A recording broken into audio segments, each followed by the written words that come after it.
নমস্কার সবাইকে, শুভ সন্ধ্যা। চলে এসেছি আমার তৃতীয় ভিডিও নিয়ে। এই নিয়ে পরপর ৩ দিন ভিডিও শ্যুট করছি। যারা প্রথমবার দেখছেন তারা জেনে নিন, আমার নাম মৃগাঙ্ক। প্রায় ২১ বছর বিভিন্নভাবে বিভিন্ন রকম কাজ করেছি, যার মধ্যে বিজ্ঞাপন আছে, কন্টেন্ট ক্রিয়েশন আছে, কর্পোরেট কমিউনিকেশন আছে, তো ডিজিটাল মার্কেটিং আছে। ডিজিটাল মার্কেটিং এখন বলে, আমি বলি ডিজিটাল ব্র্যান্ডিং। তা এতদিনের অভিজ্ঞতা এবং বিভিন্ন ক্লায়েন্ট, বিভিন্ন অর্গানাইজেশনে চাকরি করা, বিভিন্ন টিম সামলানো, বিভিন্ন কনসালটেন্সি দেওয়া, যেটা এখনও আমি করে থাকি। বিভিন্ন ছোট বড় বিভিন্ন ফার্মকে, বিভিন্ন কোম্পানিকে আমি করে থাকি সেটা। এবং কী কী অসুবিধা আমাকে ফেস করতে হয়, কী কী অসুবিধা ক্লায়েন্টরা ফেস করেন, কী কী অসুবিধা বিভিন্ন কোম্পানিরা ফেস করেন, বা আমি যেখানে যেখানে কাজ করেছি বা করি, তারা কী কী ধরনের সমস্যা ফেস করেন, বা যারা কাজ করতে চান, যারা চাকরি করতে চান, তারা কী ধরনের সমস্যার সম্মুখীন হন, সেসব নিয়ে বিভিন্ন ব্যাপার নিয়ে তার সঙ্গে কিছু গল্প থাকবে।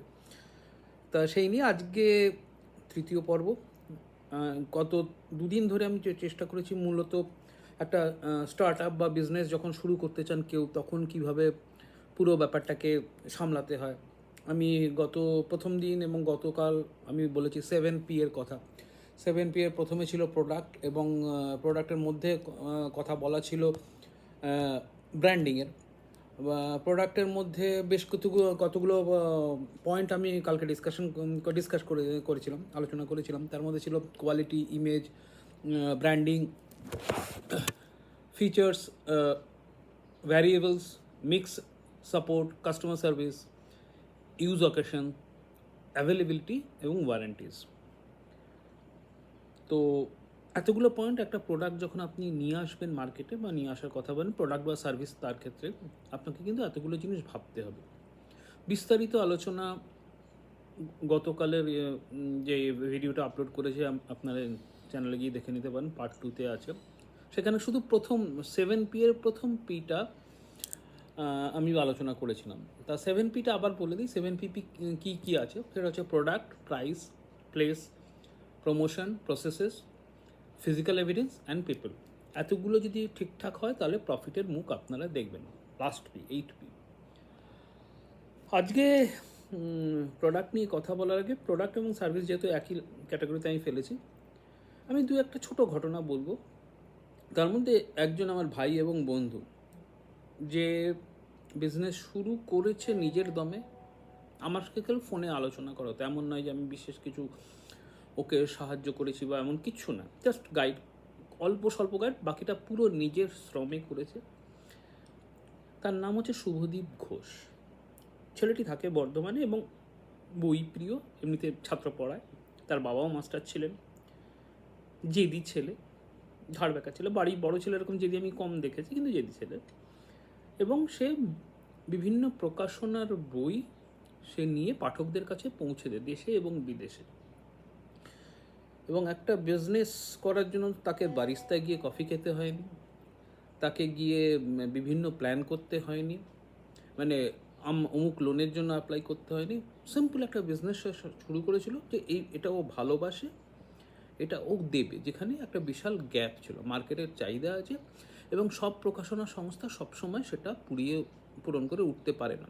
অবশ্যই সেটা প্রকাশনা সংস্থার দিকে সেই গ্যাপগুলো আছে, তারা সেইভাবে কোঅর্ডিনেট করতে পারেননি বা চাননি। সেটা প্রকাশনা সংস্থাগুলো যদি করতেন তাহলে সেই ব্যাপারটা অন্যভাবে হতো। অবভিয়াসলি বিভিন্ন প্রকাশনা সংস্থা বিভিন্নভাবে তারা চ্যানেলাইজ করে দেন তাদের প্রোডাক্ট করার জন্য। যে কোনো প্রোডাক্টই করে, তারা বিভিন্ন চ্যানেল খোঁজে তাদের মার্কেটে অ্যাভেলেবিলিটি বাড়ানোর জন্য। কোথায় যত সেলিং পয়েন্ট করা যাবে তত বেশি প্রোডাক্টের বিক্রির সম্ভাবনা বেড়ে যাবে। তো এরকমই একটা চ্যানেল নিয়েছিল। সে বই অনলাইনে সে বলবে যে অনলাইনে অর্ডার নেবে এবং বিক্রি করবে। তার জন্য সে ওয়েবসাইট এখনও একটা বানাতে পারেনি, কিন্তু তার বই বিক্রি এবং তার লয়াল কাস্টমার বেস একটা বিশাল। সে দুটো জিনিসে জোর দিয়েছিল, একটা হচ্ছে সার্ভিস, প্রোডাক্ট নলেজ, এবং প্যাকেজিং। এবং তার প্যাকেজিং এতটাই বিখ্যাত বা কুখ্যাত, লোকজন প্রায় কেঁদে ফেলে প্যাকেজিংটা কাটতে গিয়ে। এবং বইয়ের সম্বন্ধে তার অভিজ্ঞতা এতটাই বেশি, যে কাস্টমার একটা প্রোডাক্ট কিনতে আসে, সে কালকেই সে পোস্ট দিয়েছে, সে মোটামুটি 10-20টা 15টা 25টা এরকম প্রোডাক্ট প্রায় কিনে ফেলে, লোকজন গাল গাল পাড়ে ভালোবেসে। তা এই ব্যাপারটা দরকার। আমার আলোচনাটা ওকে দিয়ে শুরু করলাম কারণ খুব প্রিয় ভাই এবং খুব ভালো ছেলে আর কি। এই বিজনেসটা করার জন্য সে ধৈর্য রেখেছে গত 3-4 বছর ধরে। কোভিডের সময়, কোভিডের আগে বিভিন্ন, তার আগেও বিভিন্ন চেষ্টা করেছে সে। একটা ম্যাগাজিন প্রকাশনা করার চেষ্টা করেছিল, যথারীতি পারেনি, কিন্তু এটা সে কনসিস্টেন্টলি করতে করতে একটা জায়গায় পৌঁছেছে। এটা জন্য তাকে এই পুরো ডিটেলটা সেইভাবে করেনি, কিন্তু সে জানতো কী করতে চায়। সে যাচ্ছে, পড়ছে, শিখছে, বেসিক জিনিসগুলো সে মেনে চলেছে। বেসিক জিনিস কাস্টমার যা চায় সেটা তাকে সেইভাবে দেওয়া, এবং কিছু এক্সট্রা, যেই এক্সট্রাটা বেশিরভাগ ক্ষেত্রে মিসিং থাকে যে কোনো প্রোডাক্টের ক্ষেত্রে। প্রোডাক্ট সম্বন্ধে বা সার্ভিস সম্বন্ধে আপনি বড় বড় কথা বললেন, আপনি বললেন বড় বড় কথা, অথচ আপনার থেকে যারা কিনছেন বা যে সার্ভিসটি নিচ্ছেন তারা সেই কথাটা যখন বলছেন না, তাহলে আপনার হাজারটা কিছু করেও, হাজার ব্র্যান্ডিং করেও কোনো লাভ হবে না। কাস্টমারদের বলার জায়গা বহু থাকে। ডিজিটাল জগৎ এসে যাওয়ার পর তো বহু আছে, গুগল রিভিউ থেকে শুরু করে, ফেসবুক থেকে শুরু করে, টুইটার থেকে শুরু করে।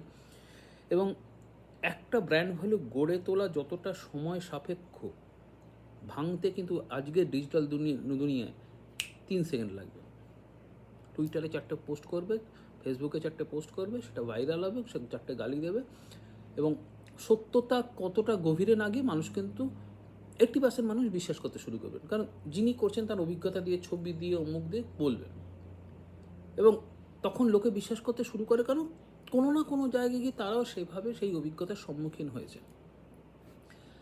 তো প্রোডাক্ট সম্বন্ধে জানাটা যেমন জরুরি, কিন্তু তার সঙ্গে বাকি যে পিসগুলো আছে সেগুলো। তা আজকে সেকেন্ড পি নিয়ে কথা বলবো, খুব ছোটো করে বলবো আজকের দিনে, কারণ অলরেডি বেশ কিছুটা সময় পেরিয়ে যাচ্ছে। সেটা হচ্ছে প্রমোশন। এবং এই জায়গাটা বেশ কিছু জায়গায় সঠিকভাবে নিয়ন্ত্রিত হয় না বা সঠিকভাবে পরিচালিতও হয় না। প্রমোশন করতে হয়, প্রমোশন করে দিলাম, যা আমি জানি যতটুকু জানি সেভাবে আমি করে দিলাম। ভয় পান, অন্য কিছু করতে ভয় পান, অন্য কিছু করতে চান না। যতটুকু করেছেন, ধরুন খুব একটা সাধারণ উদাহরণ দিচ্ছি, আজকের যুগে ফেসবুক পোস্টিংয়ে সবাই কী করে, বুস্ট করে দেন। হ্যাঁ, একটু জানি এখানে এই এলাকা হলো, এই এলাকা, ওই এলাকা পয়েন্ট করে দিলাম, বুস্ট করে দিলাম। আমি দেখলাম আমার এতগুলো লোকের কাছে গেছে, এতগুলো হয়েছে, সব কিছু হয়ে গেছে। কিন্তু সেটা আপনি করছেন প্রমোশনটা, তার আগের স্টেপটা কিন্তু পিছিয়ে আছে। আপনার ব্র্যান্ডের বিশ্বাসযোগ্যতা তৈরি হয়নি, বাকিগুলোও কিন্তু তৈরি হয়নি। আমি আগে যেটা বললাম আমি শুভদীপের যেটা বললাম, শুভদীপ কিন্তু সেই ব্যাপারটা হ্যান্ডেল করছে অন্যভাবে। সে নিজের প্রমোশন করেছে, এবং বুস্ট প্রমোশন না করে সে আগে বিশ্বাসযোগ্যতা, এটা বেসিক, ব্র্যান্ডের বিশ্বাসযোগ্যতা বাড়িয়েছে, নিজের উপর বিশ্বাসযোগ্যতা বাড়িয়েছে। যারা তার কাছ থেকে কেনে তারা তার উপর ভরসা করতে শিখেছে, এবং তারাই তার হয়ে কথা বলে দিচ্ছে। আলাদা করে ফেক 40টা অ্যাকাউন্ট বানিয়ে করতে হচ্ছে না তাকে। সেই রাস্তাগুলো আছে, 40টা ফেক অ্যাকাউন্ট বানালেন, 40টা লাইক দিলেন, অমুক করলেন, বিভিন্ন জায়গায় প্রোপাগান্ডা করলেন। তাতে কি মানুষ প্রথম দিকে 2-1টা হয়। আরও একটা ব্যাপার আছে, ক্লিক বেট আছে। আমার লিডারশিপ বেশি আনার জন্য, ডিজিটাল জগতের কথা বলছি, আমার এই প্রমিস, ওই প্রমিস, হ্যান প্রমিস, ত্যান প্রমিস। কিছুদিন আগে স্বাস্থ্য পানীয় হিসেবে আগে ঘোষণা করা হতো, সে আলটিমেটলি তার সুগার লেভেলের মাত্রা কমিয়েছে। সে কি স্বাস্থ্যকর পানীয় অমুক তমুক বলা হলো, সে আলটিমেটলি স্বীকার করেছে যে এটি স্বাস্থ্য পানীয় সেভাবে না, যাতে সুগারের মাত্রা এতটাই বেশি যেটা ক্ষতিকর। এবং সেটি কোনো একটি ব্যক্তি সে ধরে প্রমাণ করে দিয়েছে যে এটাতে সুগারের পরিমাণ এতটাই বেশি যেটাকে কোনোভাবেই স্বাস্থ্য পানীয় হিসেবে স্বীকার করা যায় না, অথচ বছরের পর বছর আমরা এটাকেই খেয়েছি, এবং রুগীদের এটাই খাওয়ানো হয়, রুগী হোক এমনিও খাওয়ানো হয়। প্রমোট করার আগে আপনি ভেবে নেবেন আপনি কতটা বাড়িয়ে বলছেন, আদৌ বাড়িয়ে বলছেন কিনা। ওভার প্রমিস করার কিন্তু ভয়ঙ্কর একটা ক্ষতি আছে। ওভার প্রমিস করবেন না প্রমোশনের ক্ষেত্রে। মার্কেটিং কমিউনিকেশনের জন্য মার্কেটটাকে বুঝতে হবে। মার্কেট না বুঝে, মার্কেটের অডিয়েন্স না বুঝে, কম্পিটিটার না বুঝে আপনি যদি করতে চান এবং সেই শব্দবন্ধ যে ওয়ার্ডগুলো ইউজ করুন সেগুলো যদি সঠিক না হয় এবং আপনি যা বলছেন সেটা যদি এন্ড পয়েন্টে গিয়ে যেটা যদি না মেলে, আপনার তো সাময়িক সাফল্য আসবে, বাকিটা কিন্তু ফুৎকারে উড়ে যাবে। বহু কোম্পানি এসছে, বহু কোম্পানি বিভিন্ন সেক্টরে বহু কোম্পানি এসছে, বহু কোম্পানি জাস্ট উড়ে গেছে। প্রমিস রাখতে পারে, হয়তো লাভ করেছে, হয়তো কোম্পানি প্রচুর লাভ করেছে, তার উদ্দেশ্য হয়তো সেটা ছিল, কিন্তু তারপরে সেই ব্যাপারটা থাকেনি। প্রচুর উদাহরণ আছে, বিমানের ক্ষেত্রেও উদাহরণ আছে, সব জায়গায় উদাহরণ আছে যে হয়নি। পার্সোনাল প্রমোশনের একটা বিশাল উদাহরণ হচ্ছে, শুভদীপের কথা বলছিলাম, ঘোষবাবু বেশ ভালোই জমিয়েছিলেন। আর একটা হচ্ছে সেলস প্রমোশন। সেলসের ক্ষেত্রে বিভিন্ন যারা সেলস পার্সন থাকবেন তাদেরকে বিভিন্নভাবে বলা হয়, তাদের কিছু গাইডলাইন দেওয়া হয়, টার্গেট দেওয়া হয়, এইটা করো, তার এগেনস্টে ইনসেন্টিভ থাকে। তারা সেটা কাউন্টার বেসড হোক, ডোর টু ডোর হোক, বা B2B ক্ষেত্রে যেটা হোক, যে কোনো ক্ষেত্রে B2B অমুক তমুক, সেটা যেমন ডাক্তারদের কাছে যে মেডিকেল রিপ্রেজেন্টেটিভরা যায়, বা এমনি আপনার পাড়ার মুদির দোকানে দেখবেন সাইকেল করে মাল ডেলিভারি করে। তারপরে আছে পিআরটা করতে হয়, কারণ পিআরটা হচ্ছে আপনাকে কিছু ওই যাদের আগে ব্র্যান্ড তৈরি হয়ে গেছে তাদেরকে আশ্রয় করে নিজের ব্র্যান্ডটাকে তৈরি করা। এবং আরও জায়গায় পিআর মানে পাবলিক রিলেশন দরকার হয়, যেখানে যেখানে বিভিন্ন জায়গায়, যেমন নিউজ পেপারে আপনার খবরটা ছাপলো, অমুক জায়গায় এটা হলো। পিআর এজেন্সিস প্রচুর আছে, যারা এই কাজটা আপনার হয়ে করে দেয়। কিছু অবভিয়াসলি কিছু একটা চার্জের বিনিময় ভ্যারিজ করে, কতটা সার্ভিস দেবে, কতগুলো খবরের কাগজে বেরোবে, কতটা খবরের কাগজে বেরোবে, কত ফ্রিকোয়েন্সি হবে, প্রাইম টাইমে কতটা দেবে, এগুলো নিয়ে বিভিন্ন কথাবার্তা চলতে থাকে। তার সেই অনুযায়ী হয় আপনার খবরের কাগজে ফ্রন্ট পেজে দেবে কিনা, ফ্রন্ট পেজে বাদিকে যেটা সোলাসে দেবে কিনা, বা ফুল জ্যাকেট হবে কিনা, প্রাইম টাইমে কতক্ষণের অ্যাড চলবে, 2 সেকেন্ড, 3 সেকেন্ড, 10 সেকেন্ড, 15 সেকেন্ড, হ্যাঁ, ডিজিটালে চলবে কিনা, কোনো সাক্ষাৎকার দেবেন কিনা কারোর হয়ে, আপনার ব্র্যান্ডের হয়ে যিনি প্রতিনিধিত্ব করছেন তার শুটিং মুটিং, প্রচুর গল্প আছে, সেগুলোতে পরে যাবো আমি। তারপরে মজাটা হচ্ছে ডাইরেক্ট মার্কেটিংয়ে প্রচুর উদাহরণ আছে, প্রচুর খারাপ ভালো দুই রিভিউ আছে।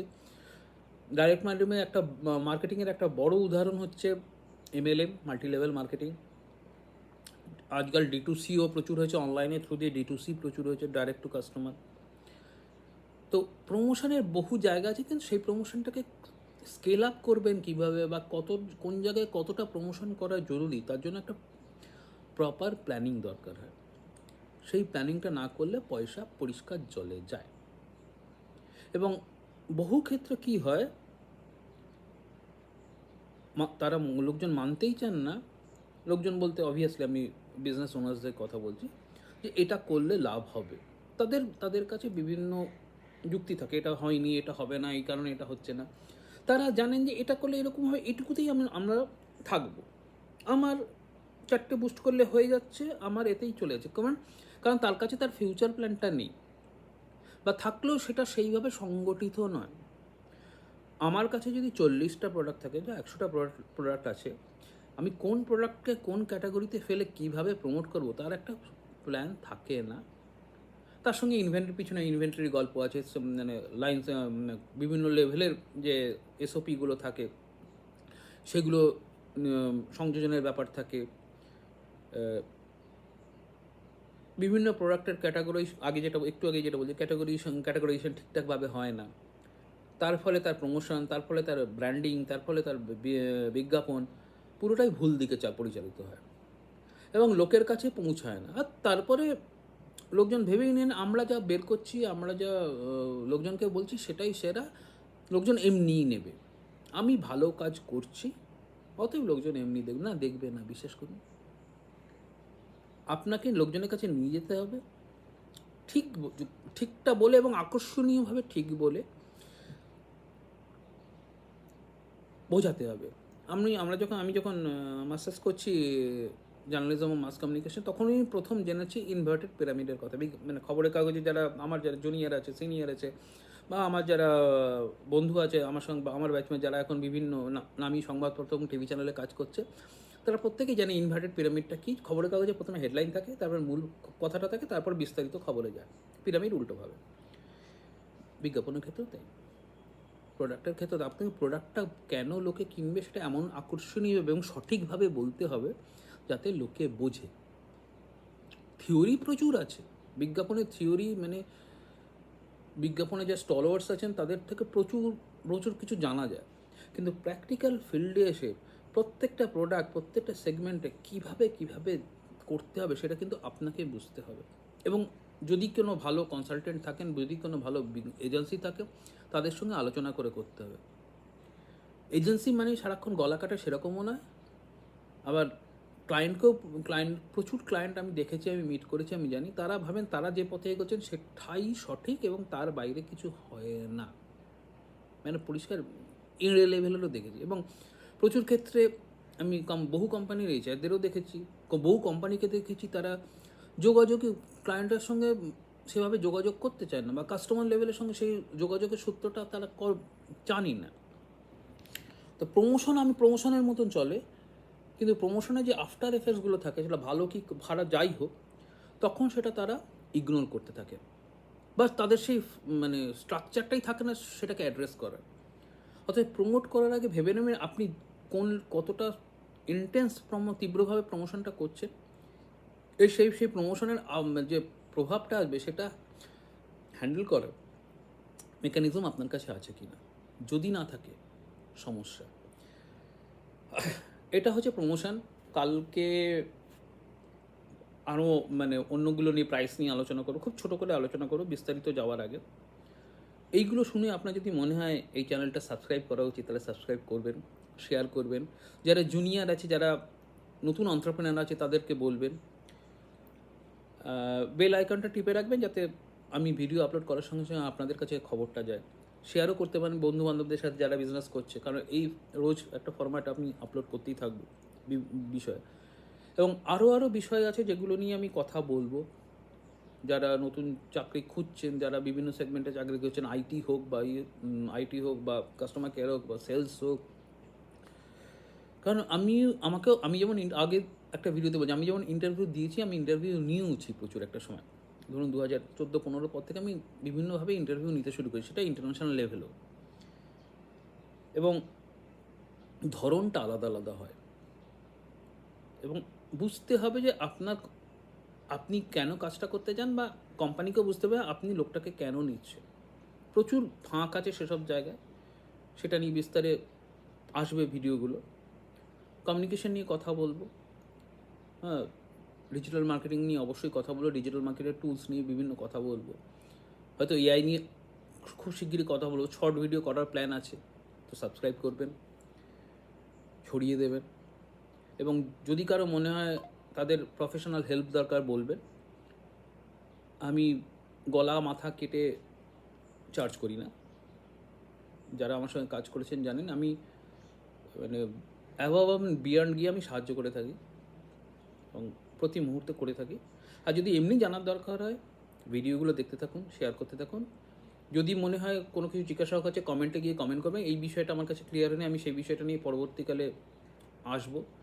যদি দেখি সেই বিষয়ে জানার বহু লোক জানতে চেয়েছে, তাহলে সেইটা নিয়ে একটা ভিডিও করে জানাবো। আজকের মতো শুভরাত্রি, ধন্যবাদ।